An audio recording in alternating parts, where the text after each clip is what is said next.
Next spot பார்த்தீங்கன்னா board. இந்த board வந்து இங்கே பயங்கர ஃபேமஸ் ஆகும். கதை சொன்னானே வரும்போது சொல்லு. அதாவது போர்ச்சுகீஸ் வந்து இந்த இடத்துல வணிக ரீதியாக வந்து என்ட்ரன்ஸ் இதுதான் கோவாவுக்கு. இங்கே வந்துட்டு இந்த கோவா சிட்டியை ஃபுல்லாக வந்து கண்ட்ரோலில் எடுத்துட்டு அவங்களுக்கு ஆகாதவங்க அவங்க எதிராக பேசுகிறவங்களுக்கெல்லாம் ஒரு ஜெயில் கட்டினது தான் இந்த ஜெயில் இருந்துச்சா. இந்த ஜெயிலில் தான் இப்போ நம்ம உள்ளே போய் பார்க்க போகிறோம். நீங்களும் வந்து பார்த்து என்ஜாய் பண்ணுங்க. இந்த ஜெயில் வந்து நம்ம ஆளுங்களே உள்ளே போகிறதுக்காக அவனும் கட்டியிருக்காங்க. நான் எங்களுக்கு பின்னாடி ஒரு பீரிங் இருக்கு பாருங்க. டூவில் வந்து என்ட்ரன்ஸாக யூஸ் பண்ணியிருக்காங்க கோவாவை. இதுதான் கோவா தான் வந்து ஃபாரினர்ஸ் இங்கே வந்து போகிறதுக்கு யூஸ் பண்ண ஒரு போர்ச்சுகீஸ். அதனால நிறைய இடத்துல பீரிங் இருக்கு.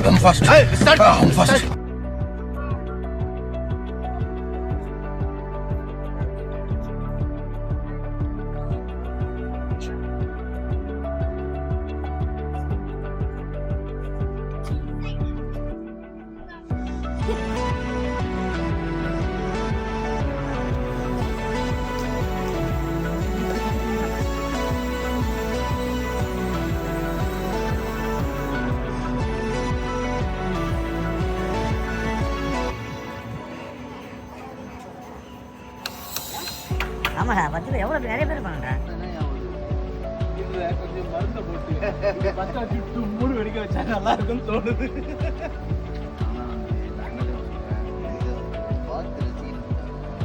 இந்த மாதிரி ஓட்டையில வந்து அதுல வந்து நான் என்ன சொல்றேன்னா, இதுல கொஞ்சம் மருந்த போட்டு பத்த வச்சு உள்ளெண்ணெய் ஊற்றி இங்க வச்சுட்டு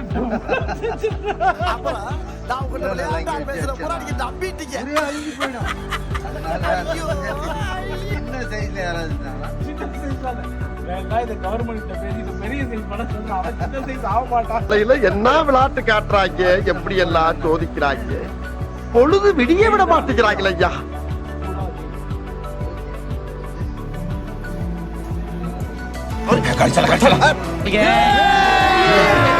अभी मजा आएगा ना भिड़ो.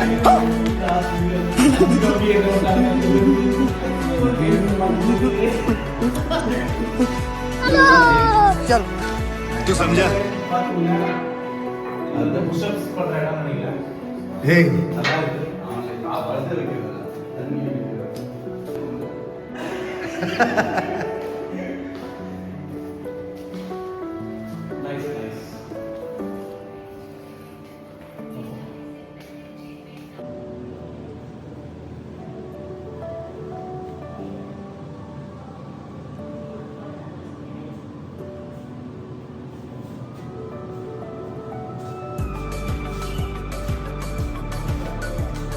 நம்ம வந்து ஜெயிலை சுற்றி பார்த்துட்டு இருக்கோம்.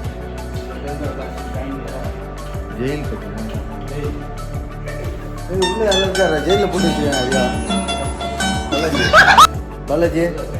பாலாஜி ஜெயிலில் யாரையோ போட்டுருக்காங்க பாரு. யாருன்னு ஜெயிலு அந்த ஜெயிலில் யாரோ இருக்காங்க பாரு. ஆக்சுவலாக இது வந்து ஒரு ஜெயில் போர்ட்டு. இது இங்கே ஆக்சுவலாக நம்ம சுற்றி பார்க்குறதுக்கு வந்துருக்கோம். நல்ல ஒரு ஜெயில் இப்படியா இருக்கும். பெரிய பெரிய ரூமாக இருக்குது ஜெயிலாம்.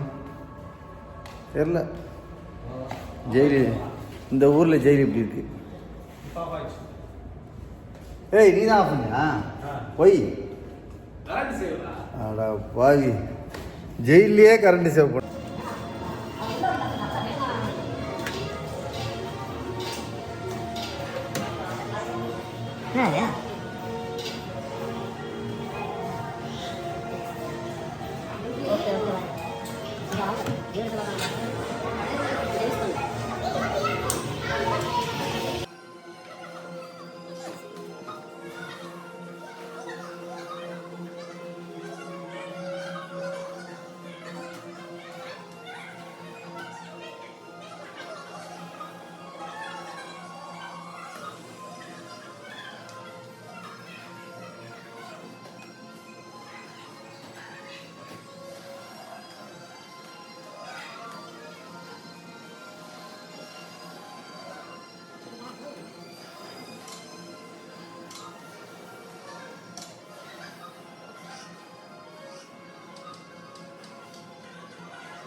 இதெல்லாம் நம்ம வந்து டாக்குமெண்ட் தான் படிக்கணும் டைம் இருக்கும்போது இப்போ ஒரே நாளெல்லாம் வந்து எல்லாமே படிக்கணும். Hi guys.